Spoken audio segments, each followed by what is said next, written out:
Juan 3:14-19 Porque somos hijos de Dios. Y, como Moisés levantó la serpiente en el desierto, así importa que el Hijo del Hombre sea levantado. Para que todo aquel que en él cree, no se pierda, sino que tenga vida eterna. Porque Dios amó al mundo de tal manera que dio a su Hijo unigénito, para que todo aquel que en él cree, no perezca, sino que tenga vida eterna. Porque Dios envió a su Hijo al mundo, no para que condenara al mundo, sino para que el mundo fuese salvo por él. El que cree en él no es condenado, pero el que no cree ya está condenado, porque no cree en el nombre del unigénito Hijo de Dios. Y la condenación es esta que la luz vino al mundo, y los hombres amaron más las tinieblas que la luz, porque sus obras eran malas. Juan 3:14-19. Queridos hermanos en Cristo, es con mucha alegría que estamos estudiando nuevamente la palabra de Dios, en presencia del Señor Jesucristo, en presencia del Creador del cielo y de la tierra. Y en la presencia del Espíritu Santo. El Espíritu Santo, Él es con certeza absoluta el sustituto del Señor Jesús aquí en la tierra. Jesús Cristo cuando subió al cielo, Él prometió a sus discípulos que había de enviar el Espíritu Santo para guiarlos, dirigirlos, conducirlos, enseñarlos, corregirlos. En todos los aspectos del Evangelio. Y esta palabra se cumplió en el día del Pentecostés, que está relatado en Hechos de los Apóstoles.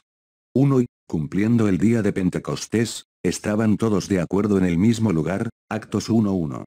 Aún hoy, el Espíritu Santo lleva todo el trabajo del Evangelio, incluso hoy, nos está dirigiendo a estudiar en el Evangelio del apóstol Juan, en el capítulo 3, verso 14 al 19. El Espíritu Santo nos está revelando que este es el verdadero mensaje del Evangelio.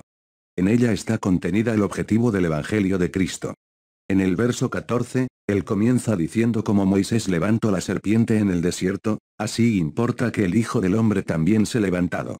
Necesitamos aclarar esta expresión Hijo del Hombre.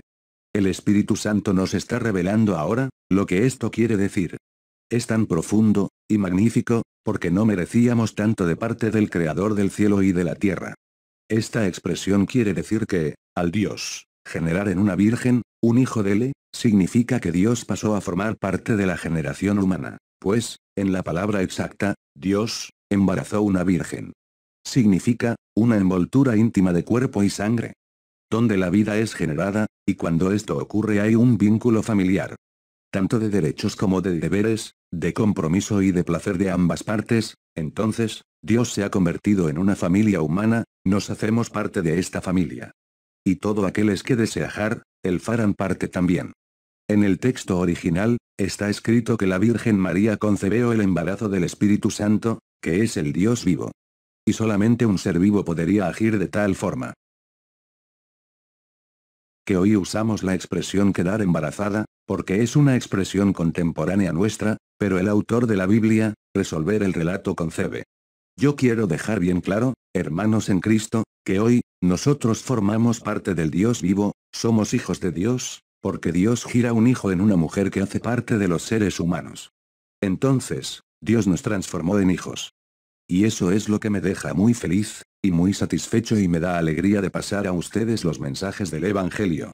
En el verso 15, él dice que todo aquel que cree en el Hijo de Dios, no muere, pero tiene la vida eterna.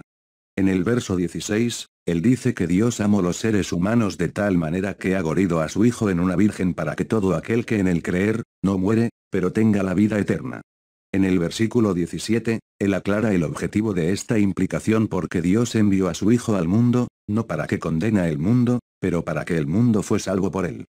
En el verso 18, él continúa aclarando quien creer en él no es condenado, pero quien no creer, ya está condenado, porque no cree en el Hijo de Dios, que se hació hombre. En el versículo 19, él aclara aquí sobre la condenación, porque él dice que quien cree en él, no es condenado. Y es verdad. Pero, él dice aquí que existe sí una condenación y la condenación es esta, que la luz vino al mundo, y los hombres amarán más las trevas que la luz, porque sus manuelas eran más. Entonces, queridos hermanos en Cristo, esta condena no es proporcionada por Jesucristo.